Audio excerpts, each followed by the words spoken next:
Hello बच्चों, मैं DD sir एक बार फिर से आ गया हूँ इलेक्ट्रोस्टैटिक्स का एक वीडियो लेकर।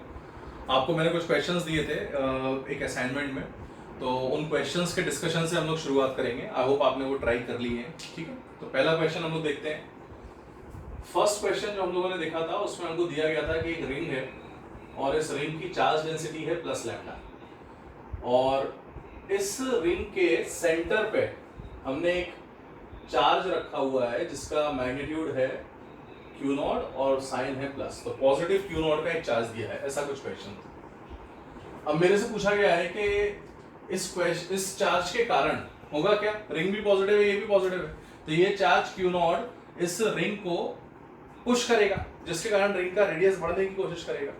तो उसकी वजह से इस रिंग के जो एलिमेंट्स हैं या मटेरियल है उसके अंदर एक स्ट्रेन आएगा, टेंशन आएगा। तो उसने हमसे क्या पूछा हुआ है कि sir what is the tension in this ring या tension in the material of the ring because of this situation. तो बहुत ही सिंपल सा क्वेश्चन है, आप लोगों को क्या करना है सिंपली मैं आपको बता देता हूँ। हम लोग इस तरह के क्वेश्चंस कर चुके हैं। आपको सबसे पहले एक एलिमेंट कंसीडर करना होगा और उस एलिमेंट को ऑब्जर्व करना है। तो मैं यहाँ बना देता हूँ सेपरेटली। हम लोगों ने एक छोटा सा एलिमेंट लिया, ये रहा वो एलिमेंट, और इस एलिमेंट का जो एंगल है बहुत ही छोटा सा एंगल है, मामूली सा एंगल है, आपको पता है। हम लोग अभी कुछ दिन पहले भी देख चुके हैं एंड रिसेंट पास्ट में भी हम लोगों ने इसको देखा हुआ है। तो ये हमारा छोटा सा एलिमेंट है और इस छोटे से एलिमेंट का जो एंगल है वो डी थीटा है। ठीक है, अच्छा अब हम फिर वही इसके कंपोनेंट ले लेंगे। तो इसके कंपोनेंट ले लो। तो पहले तो इसको बाइसेक्ट कर दिया मैंने। जैसे ही इसको बाइसेक्ट करूंगा यहां भी टेंशन लगेगा और यहां भी टेंशन लगेगा, सेम वही प्रोसेस है। तो ये भी टेंशन है टी और ये भी टेंशन है टी। अगर मैं एक्स वाई एक्सिस में ब्रेक करूं इस एलिमेंट को तो इसका एंगल भी हमें मालूम है, हम पहले निकाल चुके हैं। ये डी थीटा है तो ये हो जाएगा डी थीटा बाई 2, ये डी थीटा बाई 2 है तो ये भी कितना हो जाएगा डी थीटा बाई 2। तो यहां से टी के अगर मैं कंपोनेंट्स लेता हूं तो इस टी का एक कंपोनेंट आएगा इधर की तरफ जो कि हमारा हो जाएगा T cos D theta by 2, और सिमिलरली एक कंपोनेंट आ जाएगा अंदर की तरफ जो कि होगा T sine D theta by 2। Same यही चीज यहां करूंगा तो यहाँ एक कंपोनेंट आ जाएगा यहाँ तक, ये रहा T cos D theta by 2, और एक कंपोनेंट नीचे की तरफ आ जाएगा T sine D theta by 2। ये हम लोग ऑलरेडी पढ़ चुके हैं, है ना। अच्छा अब क्या होगा सुनो बेटा, यहाँ रखा हुआ है एक पॉइंट चार्ज जिसकी वैल्यू है प्लस क्यू नॉट, और यहाँ रखा है एक छोटा सा मास, ये जो मास है जिसका लेंथ होगा dx, है ना, dx या dl जो भी आप बोलना चाहो, और इसका चार्ज होगा dq। तो अगर कोई पूछे dq कितना होगा तो आप बोल सकते हो dq यानी कि छोटा सा चार्ज। तो छोटा सा चार्ज क्या होगा, चार्ज पर यूनिट लेंथ इनटू लेंथ यानी लैम्डा dx। तो लैम्डा तो लैम्डा रहा और dx होता है r d थीटा, तो मैंने इसको ऐसे सब्स्टिट्यूट कर दिया dq। अब सोचकर देखो, ये इसको पुश करेगा बाहर की तरफ जिस वजह से यहाँ एक इलेक्ट्रोस्टैटिक फोर्स डेवलप होगा Fe। ये cos थीटा वाले कंपोनेंट एक दूसरे को कैंसिल कर देंगे। तो मैं ऐसा कह सकता हूँ कि जो इलेक्ट्रोस्टैटिक फोर्स इस पॉइंट चार्ज और इस एलिमेंट के बीच में लग रहा है वो किसको बैलेंस कर रहा है, वो कर रहा है 2t sign d theta by 2 को। डायग्राम देखकर कंफ्यूज ना हो, एलिमेंट बहुत छोटा है, मैं छोटा बनाता तुमको कुछ समझ नहीं आता। तो यहाँ पर आप ध्यान से देख सकते हैं electrostatic force will be 2t, छोटे एंगल्स के लिए sin theta is equal to theta, तो sin d थीटा बाई 2 बन जाएगा d थीटा बाई 2। तो ये 2 से 2 कट गया। अब Fe को लिखो, Fe होता है k q1, सबसे पहले q नॉट, q2 यानी कि छोटा सा element dq upon r square. now this is the electrostatic force of repulsion and this should be equal to t d theta। Substitute कर दो इसको। जैसे ही इसको सब्स्टिट्यूट करेंगे तो यहां से आ जाएगा k q not into D Q को क्या लिखेंगे, lambda r d theta upon r square. एक r से एक r कट गया और t d थीटा था तो d थीटा कट गया। तो यहाँ से देखो सीधा सीधा टेंशन आ गया k q not lambda by r and this gives you the answer to this question. तो ये पुराने क्वेश्चंस के मुकाबले काफी सिंपल था। आपको समझ में आया कैसे करना है इसको, अच्छा क्वेश्चन था ये। तो ये पहला क्वेश्चन है, ठीक है। अच्छा एक और क्वेश्चन मैंने दिया था,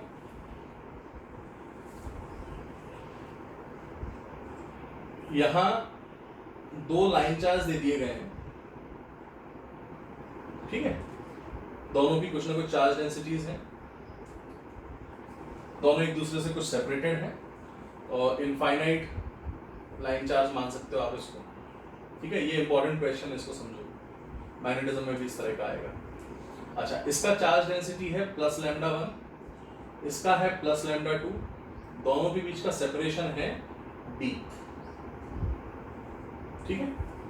अब उसने हमसे ये पूछा है कि सर ये दोनों ऑब्वियसली पॉजिटिव या नेगेटिव कुछ भी हो, एक दूसरे पर फोर्स तो लगाएंगे, तो कितना फोर्स ये दोनों एक दूसरे पर लगा रहे हैं, that is our question. Question समझ में आ रहा है कि एक लाइन चार्ज दूसरी लाइन चार्ज पे कितना फोर्स लगा रहा है, या कितना फोर्स पर यूनिट लेंथ लगा रहा है, क्योंकि इनफाइनाइट लेंथ के वायर्स हैं तो इनफाइनाइट फोर्स तो नहीं बोल सकते। तो कैसे करते हैं इस सवाल को, ये भी आप समझ लो। इन सवालों का एक स्टेप होता है हमेशा। सबसे पहला स्टेप ये रहेगा कि अगर आपको लैम्डा 1 के कारण लैम्डा 2 पे फोर्स निकालना है तो लैम्डा 2 वायर को हटा दो। जैसे ही लैम्डा 2 को हटाओगे तो यहां एक पॉइंट दिखेगा P। आप ये सोचो कि ये पॉइंट P पर इस इनफाइनाइट वायर की वजह से कुछ ना कुछ फील्ड आएगा। तो what is the field at point P, अगर कोई पूछे तो आप बोलोगे कि अगर ये छोटा सा हिस्सा लूं तो इस छोटे से हिस्से पर जो फील्ड आएगा वो आ जाएगा E1, और इस E1 की जो वैल्यू आती है, अपन ने पढ़ चुके हैं, लास्ट क्लास में पढ़ा था हमने फाइनाइट इनफाइनाइट वायर। तो इनफाइनाइट वायर का फाइनाइट का कितना आता था, k lambda by r sin alpha plus sin beta cos alpha minus cos beta, और फिर इनफाइनाइट के लिए कितना करते थे, 2k लैम्डा बाय r सीधा आ जाता था। तो यहाँ भी सीधा सीधा फॉर्मूला है, E1 की जो वैल्यू आएगी वो 2k लैम्डा 1 बाय d, ये मेरे सामने फील्ड आ गया। अब ये किसका फील्ड है, इसका, इसके फील्ड में किसको लाया गया, लैम्डा 2 को। तो अगर इसके फील्ड में लैम्डा 2 वाले वायर को लाओगे तो उस पर फोर्स तो लगेगा। तो हमने छोटा सा एलिमेंट लिया था तो छोटा सा फोर्स लग रहा है इस छोटे से लेंथ पर। इस छोटे से लेंथ का नाम रख दिया मैंने प्यार से dl2। क्या नाम रख दिया बेटा, dl2। इसका चार्ज भी होगा कुछ ना कुछ, कितना चार्ज होगा, dq2। तो इस पर लगने वाला जो df होगा, यानी df21, यानी force on wire 2 by wire 1, इसको मैं क्या लिख सकता हूँ, सीधा सीधा dq2 charge into field E1। Definition से याद आया, सुनो फिर से। भैया इसका फील्ड यहां निकाला और इसमें रखा है इस dq को, तो dq पे कितना फोर्स लगेगा, चार्ज इनटू फील्ड। तो इसको सब्स्टिट्यूट कर दो, तो dq2 क्या होता है, लैम्डा इनटू dl2, है ना, इनटू E1 कितना है, 2k लैम्डा 1 बाय d। यहां से इसको सब्स्टिट्यूट कर दो तो df या f21 सीधा सीधा कर दो, f21 यानी force on wire 2 by wire 1 कितना आ जाएगा, तो ये आ जाएगा आपका 2k lambda 1 lambda 2 by d और dl2। तो ये हो गया फोर्स dl2 वाले वायर पे। तो पर यूनिट लेंथ अगर मुझे निकालना है तो मैं सीधा सीधा f21 या फिर df21 अपॉन dl2 यानी फोर्स पर unit length, this will become 2k lambda 1 lambda 2 by d, और k को हम बोलते हैं 1/4 पाई एप्सिलॉन नॉट। 4 को 2 से डिवाइड करो तो कितना हो जाएगा, lambda 1 lambda 2 upon 2 pi epsilon not d is the answer to this very beautiful question. ये सभी के लिए है, इसको डायरेक्टली याद रखें। नीट वाले बेटा रख लो, तुमसे सीधा पूछा जाएगा ये, है ना, 2k lambda 1 lambda 2 by d। Second एक और केस है जिसको नीट को याद रखना है, डेरिवेशन उसका नीट ना करें मुझे कोई बुरा नहीं लगेगा, है ना, लेकिन जेई वाले उसको एडवांस वाले खासतौर पे करें, है ना। तो इसको पहले समझ लो, या आई होप आपको समझ में आया होगा। तो इसको याद रखना, ये मैं बार बार बोल रहा हूँ, 2k lambda 1 lambda 2 by d।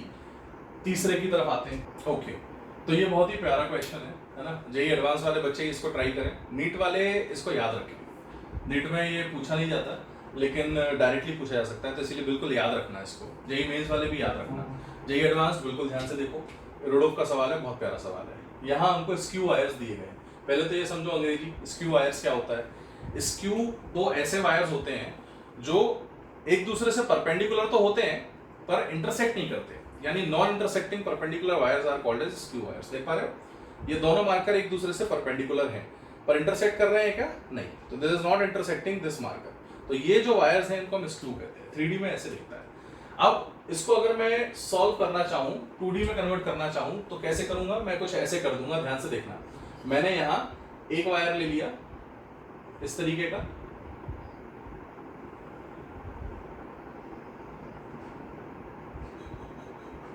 और दूसरा जो वायर इससे डी दूरी पर लिया, लेट अस से वो बोर्ड के अंदर जा रहा है, तो ये हो गया λ1, ये हो गया λ2। ठीक है, इस तरीके से हम इसको सॉल्व करते हैं। अब पहले तो आंसर याद रखो, नीट वालों के लिए सुन लो, नीट तुम्हारे लिए आंसर। अगर कोई भी दो वायर इस तरीके से λ1 λ2 के परपेंडिकुलर है, नॉन इंटरसेक्टिंग है और डी दूरी पर सेपरेटेड है, तो इनके बीच में जो नेट फोर्स लगता है, यानी पहले का दूसरे पे, दूसरे का पहले पे, वो आता है λ1 λ2 बाय 2 एप्सिलॉन नॉट। ये याद रखना है अपन को, कितना आता है बेटा, λ1 λ2 upon 2 epsilon naught. This is the force interaction या force which is applied between two skew wires. ठीक है, तो दो स्क्यू वायर्स के बीच में लगने वाला फोर्स है λ1 λ2 अपॉन 2 एप्सिलॉन नॉट। अब सवाल ये उठता है कि ये जो फोर्स आ रहा है λ1 λ2 अपॉन 2 एप्सिलॉन नॉट, ये कैसे आता है? तो बहुत ही इंटरेस्टिंग मेथड है, सब लोग ध्यान से समझो, है ना, नीट स्किप कर सकता है इस पोर्शन को। तो आप सबसे पहले क्या करेंगे, आप सबसे पहले इस चीज को समझेंगे कि अगर मैं इस वायर पे इसका फोर्स लगाना चाहता हूं, तो मैं यहां से एक पहले एलिमेंट लेता हूं। तो मैंने यहां से x दूरी पे एक छोटा सा dx का एलिमेंट लिया। ठीक है बेटा, इस dx के एलिमेंट के करस्पॉन्डिंग कुछ ना कुछ एंगल भी होगा, हम इसको थीटा बोल देंगे। ठीक है, तो ये जो हमने ऐसे बना दिया, अब आपने समझो, तो ये एंगल जो है वो हमारा थीटा है। ये d है, ये x है, तो ये डिस्टेंस हो जाएगा under root of d square plus x square. I am clear about this. ठीक है, अच्छा आप सोच के देखो, इस छोटे से जो एलिमेंट है जिसको हमने dx नाम दिया है, इस छोटे से एलिमेंट को एक्चुअल में इसके फील्ड में रखा गया है। तो इसके फील्ड में जब ये एलिमेंट आएगा तो उस पर कुछ फोर्स लगेगा। अच्छा, वो फोर्स किधर लगेगा, चूंकि पॉजिटिव है दोनों, वो रिपल्सिव रहेगा, तो वो फोर्स जो इसके ऊपर लगेगा वो इधर की तरफ लगेगा। आप समझ पा रहे हो? अच्छा, इधर वाले एलिमेंट पे फोर्स इधर लगेगा, तो हर जगह आप देखो फोर्स की डायरेक्शन जो है वो चेंज हो रही है, तो डायरेक्टली इंटीग्रेट नहीं कर पाएंगे। तो यहां पर जो छोटा सा df आएगा, this df will be equal to इसका फील्ड इनटू इसका चार्ज। तो इसका चार्ज कितना हो जाएगा, dq1 इनटू e2। ऐसे लिख सकते हैं बेटा, है ना, force is equal to field into charge. तो सब्स्टिट्यूट कर देते हैं यहाँ, तो मैं यहाँ लिखता हूं कि df जो हो जाएगा, this df will be equal to dq1। dq1 क्या होता है आपका, λ1 into dx, correct, multiplied by e2। अब थोड़ा लॉजिकली सोचो, e2 है इसके कारण यहाँ फील्ड, तो ये डिस्टेंस कितना है, under root D square plus x square. तो अगर मैं एक इनफाइनाइट वायर का इस पॉइंट पर फील्ड निकालूं, तो अभी हम पढ़ चुके हैं कितना होता है, 2k लैम्डा बाय d। तो यहां से इसका फील्ड निकालना है, तो वो हो जाएगा आपका df is equal to λ1 dx into e2 कितना हो जाएगा आपका 2k λ2, है ना, बाय डिस्टेंस। डिस्टेंस कितना है, under root of D square plus x square. तो 2k लैम्डा बाय डी यानी 2k lambda by under root of D square plus x square, ऐसा कुछ मुझे दिखता हुआ फील हो रहा है। ठीक है, ये मेरे सामने आ गया। इसको थोड़ा सिंप्लीफाई करते हैं, तो सिंप्लीफाई करने पर ये क्या बन जाएगा आपका 2k, तो ये हो जाएगा 1/2 पाई एप्सिलॉन नॉट, है ना। तो λ1 λ2 upon 2 pi epsilon naught under root of D square plus x square, और ऊपर आ जाएगा dx। ये मेरे सामने छोटा सा फोर्स जो इसके ऊपर लग रहा है वो आ रहा है df। ठीक है, अब कॉमन सेंस से सोचो, इस df का एक कंपोनेंट इधर आएगा, एक कंपोनेंट आएगा ऊपर, यहां वाले कंपोनेंट्स को कैंसिल कर देंगे, बट इसका भी कंपोनेंट ऊपर तो आएगा ही, तो ये सारे कंपोनेंट्स ऐड अप होंगे। तो इस df का अगर ये थीटा है एंगल, तो ये भी कितना होगा, थीटा ना वर्टिकल से थीटा है, तो ये भी कितना होगा, थीटा। तो df का ऊपर कंपोनेंट कितना आएगा, df cos थीटा, और यहाँ आएगा df sin थीटा। Now everyone knows it very well कि जो इंटीग्रल df sin थीटा है वो हो जाएगा 0, है ना। अब बचा केवल cos वाला कंपोनेंट, तो यहां से हम बोलेंगे कि जो नेट फोर्स आएगा F net, this will be integral df cos theta. अब मेरी बात समझ पा रहे हो बेटा, इसको सॉल्व करना है, तो इसको सॉल्व कर लेते हैं। तो F net will be equal to integral df की सब्स्टिट्यूट करो value λ1 λ2 upon 2 pi epsilon naught dx upon under root of d square plus x square, है ना, इनटू cos थीटा। ठीक है, अच्छा cos थीटा को क्या लिखेंगे, cos थीटा को cos थीटा लिख देंगे, बहुत हो गया। ठीक है, ये लिख दिया cos थीटा। अब क्या करें, अब इसको थोड़ा सब्स्टिट्यूट करो तो ध्यान से देखो tan थीटा कितना है इस ट्राइंगल में, tan थीटा इस ट्राइंगल में हो जाएगा x बाय d, तो यहां से x आ जाएगा d tan थीटा। ठीक है बेटा, इसको सब्स्टिट्यूट करते हैं जरा, तो x को अगर d tan थीटा डालोगे तो d square plus d square tan square theta, d square common ले लो 1 plus tan square theta, 1 plus tan square theta is sec square theta, root के बाहर आ जाएगा sec थीटा। समझ में आ रहा है, जे एडवांस को समझ में आना चाहिए।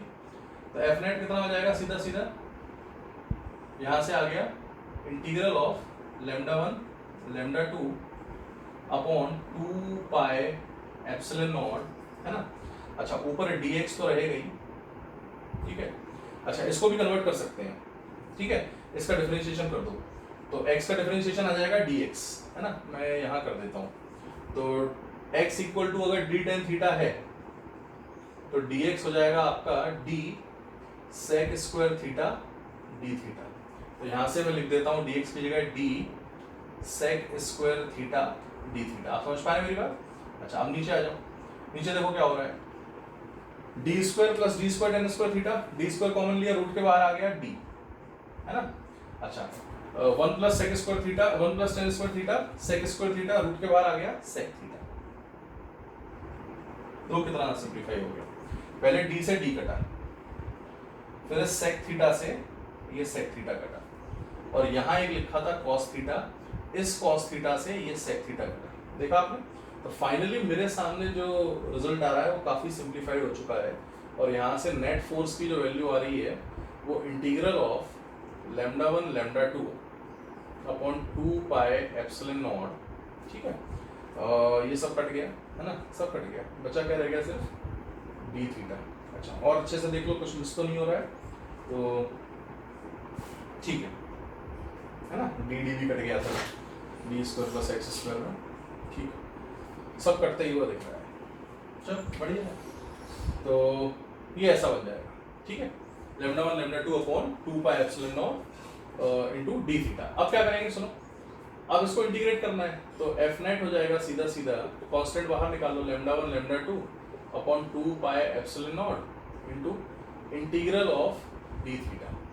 अच्छा डी थीटा की लिमिट कहां से कहां तक जाएगी, सुनो बेटा, थीटा सबसे पहला एलिमेंट इधर, सबसे आखिरी इधर, है ना, तो सबसे पहला किधर जाएगा, इधर पे, करेक्ट। अच्छा ऐसे इधर थीटा कितना है, 0 प्लस पाई बाई 2, 0 इधर माइनस पाई बाई 2, तो theta will go from minus pi by 2 two plus pi by 2। तो इसको सिंप्लीफाई कर देते हैं, तो एफ नेट आ जाएगा सीधा सीधा λ1 λ2 upon 2 pi epsilon naught into D theta हो जाएगा theta, pi by 2 minus minus pi by 2 कितना आ जाएगा, पाई, ये कट गया।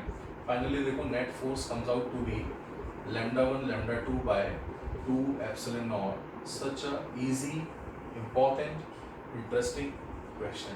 आपको मेरी बात समझ में आएगी नहीं, तो ऐसे इसको सॉल्व करो, तो आई होप आपको ये क्लियर हो, तो इसको आप नोट कर लो, है ना। जेई एडवांस्ड समझ लो कैसे किया, टफ बहुत ज़्यादा नहीं है बट अच्छा है। JEE Mains and NEET answer याद रखो बेटा, इसका इंपॉर्टेंट क्वेश्चन में मार्क करो, इसको आंसर याद रखो, मैं बोल रहा हूँ तो याद रखो, है ना। अच्छा चौथा एक और क्वेश्चन देखते हैं। ओके तो ये जो क्वेश्चन है ये भी बड़ा अच्छा क्वेश्चन है ना। इसमें अगेन जेई एडवांस वालों से तो कुछ भी पूछ सकते हैं, इसमें जेई मेंस और नीट वालों से मैं अनुरोध करूंगा कि क्वेश्चन को देखो, है ना, बिकॉज ये थोड़ा सा सिखाएगा कुछ चीज़ें।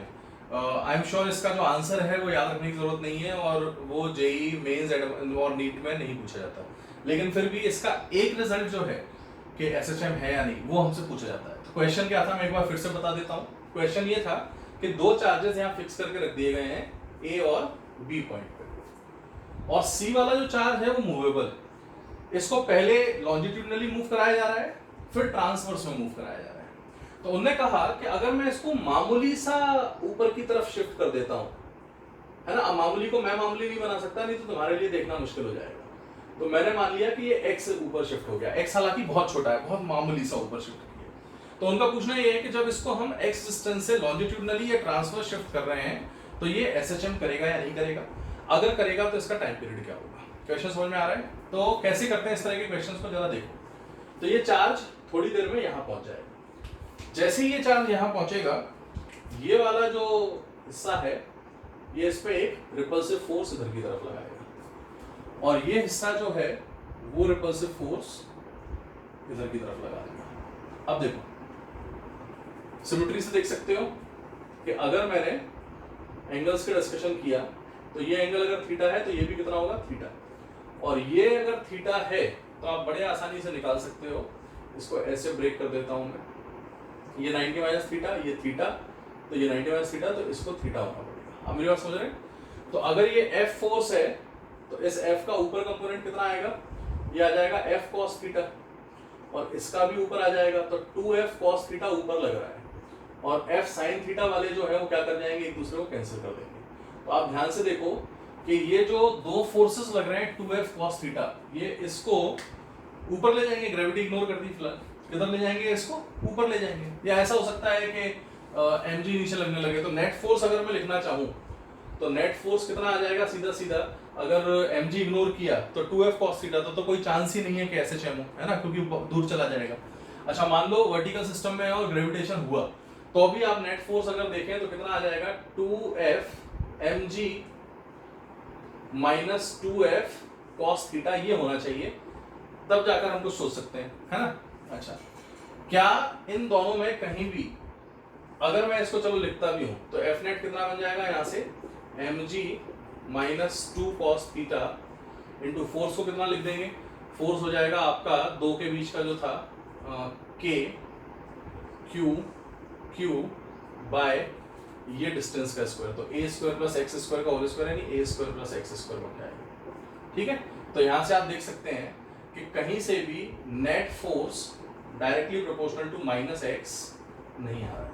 ये कंडीशन होती थी SHM की, तो यहाँ इस केस में SHM नहीं हो पाएगा। हालांकि अगर मैं यहाँ नेगेटिव चार्ज लेता और ग्रेविटी इग्नोर कर देता तो थोड़ा सा शायद कुछ उम्मीद जाग सकती थी। खैर देखते हैं, तो केस 1 में SHM नहीं होगा, तो नॉट सिंपल हार्मोनिक मोशन। अच्छा, SHM नहीं है तो टाइम पीरियड की भी बात नहीं करेंगे।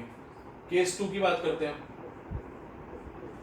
केस 2 में ट्रांसफर शिफ्ट किया जा रहा है। ट्रांसफर शिफ्ट का मतलब समझो जरा कि A फिक्स्ड था यहां और C भी फिक्स्ड है अपनी जगह पर, A and C both are fixed.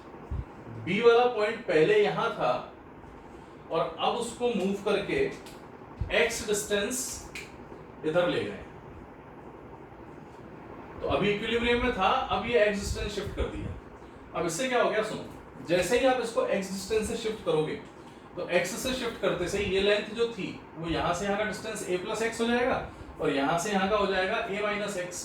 तो ये डिस्टेंस जो है वो बन गया मेरा a माइनस एक्स और ये जो डिस्टेंस था ये बन गया a प्लस एक्स। इससे क्या हो रहा है, अब इस चार्ज के ऊपर जो B पर था दो फोर्सेस लगेंगे। एक C वाला जो फोर्स है वो इसको इधर पुश करेगा और A वाला फोर्स जो है वो इसको इधर पुश करेगा ऑब्वियसली। तो अगर मैं आपसे पूछूं कि इसके ऊपर नेट फोर्स क्या है तो आप बोलोगे F net will be the difference, यानी force between BC minus force between AC। और अगर ये net force directly proportional to minus X आ जाए तो सिंपल हार्मोनिक मोशन होता है। तो करके देखते हैं जरा इसको। तो F net is equal to FBC, यानी इसके बीच में लगने वाला फोर्स, तो वो हो जाएगा K Q square by distance कितना है A माइनस एक्स का होल स्क्वायर। सबको क्लियर है?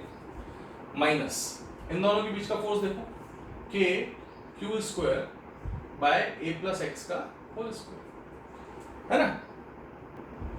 अब इसमें कॉमन ले लो, क्या कॉमन लेंगे, इसमें हम कॉमन ले लेंगे K Q स्क्वायर, तो यहां से A प्लस एक्स का whole square minus A minus X का whole square divided by A minus X का whole square into A plus X का होल स्क्वायर, ये टर्म आ जाएगा। ठीक है, थोड़ा सिंप्लीफाई करके देखते हैं।